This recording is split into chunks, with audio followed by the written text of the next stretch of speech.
Good evening, everyone, and welcome to this week's edition of VOC English News. I am Hilary Zhou, and I'll be bringing you the most important and compelling updates from Chin State and beyond. Here are the top stories we are following tonight. Ongoing clashes between the junta forces and joint Chin revolution fighters along the Gallay Chin Hills route have forced over 1,000 civilians to flee their homes. In the border town of Rikadar, HPO CDF Mizoram seized a large quantity of heroin during a surprise inspection at the TPCE training center. In Tamu Township, Sagaing Region, 10 members of the People's Defense Force were reportedly abducted and executed by pro-junta militia, drawing condemnation from the National Unity Government NUG. We'll bring you details on these stories and more from across Chinland in just a few moments. Stay tuned. Fierce fighting continues along the Gallay Chin Hills route as junta troops advancing from Gallay into the Chin Hills face heavy resistance from joint Chin revolutionary forces. Over 500 junta soldiers reportedly marched toward the Chin Hills via the Gallay Daingen Road and encountered Chin revolution forces near the entrance of Mwalpi village. The clash began at around 8 a.m. on May 21st. Chin defense forces involved in the engagement include CDF, CDM Siyin, CDF KKG, and PDF Zoland, with support from Chin revolution groups also reported. Due to the fighting, more than 1,000 residents from Mwalpi, Vomsen, Taizang, and Hyangzing villages have fled their homes to seek safety. Tragically, CDF CDM Siyin reported the death of one of its fighters, 19-year-old Swin Van Mu, during the clashes. The junta forces are said to be using heavy artillery, including 40 mm and 60 mm launchers, while also receiving shelling support from Gallay, reportedly using 120 mm rounds. Casualties have also been reported on the side of the junta troops, although the exact number remains unconfirmed. We will continue to monitor the situation and bring updates as more information becomes available. In Chin State's Mizoram area near the Indian-Myanmar border, HPO CDF Mizoram has seized a large quantity of heroin during a drug inspection operation. The operation took place on May 22nd in Block 2 of Rikadar town.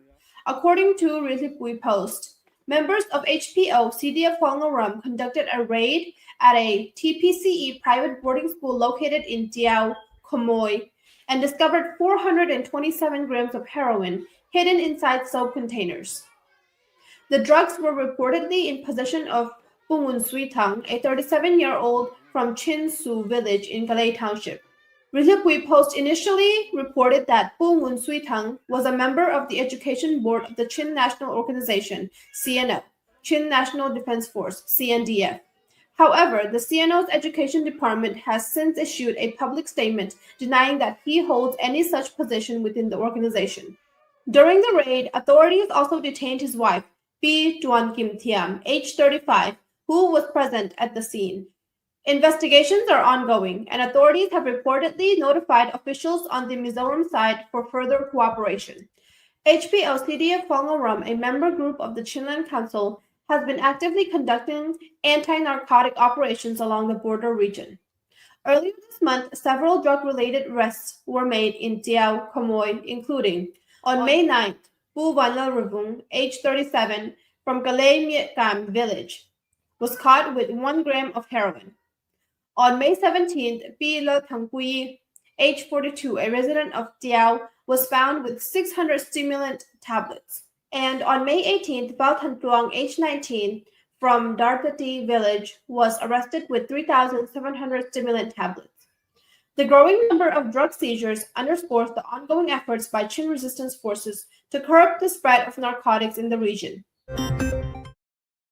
The National Unity Government, NUG, has released a statement regarding a tragic incident in Tamu Township, Sagaing Region, where 10 members of the local People's Defense Team, PAKAPA, were reportedly arrested, tortured, and executed by the Indian-backed Assam Rifles, despite what NUG describes as insufficient evidence or justification.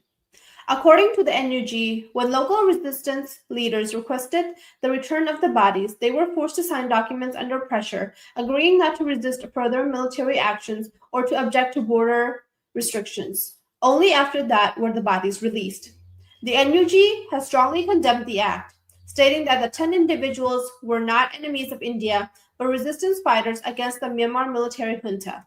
On May 20th, the NUG officially urged the Indian government to launch an investigation, hold those responsible accountable, and ensure justice for the victims and their families. Additionally, the NUG called on India to provide appropriate reparations and support to the victims' families, prevent such incidents from recurring in the future, and temporarily suspend unilateral border fencing and restrictions, especially during this volatile period when border demarcations remain unresolved. The 10 BACA members had been stationed near Gamaki village in Tammu Township and were reportedly carrying out temporary camp relocation duties when they disappeared on May 14th. Their bodies were returned by the Assam Rifles on May 16th. This incident has raised deep concerns among the Chin and Burmese communities near the India-Myanmar border, who fear further violence and unjust treatment of resistance members seeking refuge or operating near Indian territory. The local government of Wakhine district has issued a strict statement declaring that no individuals or armed groups will be permitted to carry or travel with weapons within its controlled territories without formal authorization. In an official announcement released on May 19th, the Wakhine People's Organization, Chinland Defense Force Wakhine, HPO-CDF Wakhine, stated that Wakhine district is a self-administered zone under the Chinland Federal Council, and it does not fall under any administrative boundary defined by the military regime, past or present. The announcement further emphasized that no NGO, private school, clinic, or organization is allowed to operate without explicit permission from the district government. All sectors, education, healthcare, and civil society, must obtain clearance to carry out any form of service.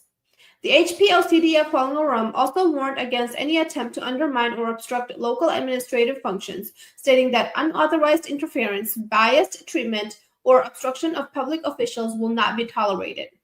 Additionally, the district government firmly condemned the spread of false information, incitement of ethnic or religious hatred, and any activities intended to provoke conflict in the region. Such actions will be considered a serious offense and will be met with strong legal measures. The statement concluded with a clear warning: anyone who violates these guidelines will be held accountable and face strict consequences under the laws of the Chinland interim government. HPO-CDF Wakhine is one of the 19 resistance bodies under the Chinland Federal Council and Chinland government, functioning in accordance with the Chinland Federal Charter of 2023. The Arakan Army AA has officially banned young people from leaving Wakhine State in accordance with its National Defense Emergency Provision, or NDEP. In a statement released on May 22nd, the AA said the restriction applies to those within military service age, specifically males aged 18 to 45 and females aged 18 to 25, and is intended to prevent eligible individuals from fleeing the state amid intensifying clashes across the region. The group emphasized that many young people had been trying to leave their hometowns without properly understanding their national defense responsibilities. Some had reportedly been misled or encouraged to flee through brokers or unofficial routes. The AA stated that under the NDEP, which was launched on March 18, 2025, residents of Wakhine State are not allowed to leave for other parts of the country, and anyone attempting to do so will be stopped. The order also targets brokers and transporters, those using land or water routes to take people out of the state in exchange for high fees. The AA warned that those involved in such activities will be prosecuted under existing laws. Earlier this May, a group of Chin youth from Mimbia Township attempting to leave Wakhine State via brokers were detained at a checkpoint in An Township, which is controlled by the AA. While some were released, the majority remain in custody, according to reports. In Mizoram State, India, preparations are reportedly underway to launch a biometric data collection program for Myanmar nationals who have taken refuge in the region due to the ongoing conflict. According to All India Radio News, a virtual meeting was held on May 16 between officials from the Mizoram Home Department and India's Union Ministry of Home Affairs to discuss implementation of the long-planned initiative. The central government had originally proposed this biometric registration process during the previous state government led by the Mizo National Front, MNF, under Chief Minister Zoram Thanga, but it was rejected by the state at that time. However, with the new administration now in place led by the Mizoram People's Movement, ZPM, and Chief Minister Lilduoma, discussions on the biometric project have resumed.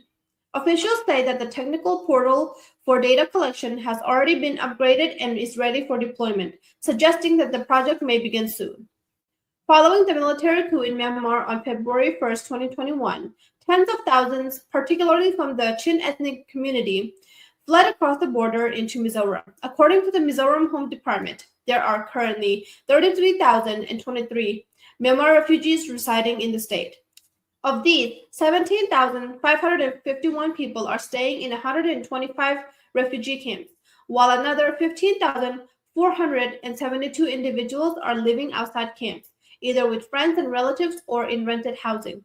However, many of these refugees have expressed concern, fearing that the biometric data collection could eventually lead to forced repatriation back to Myanmar.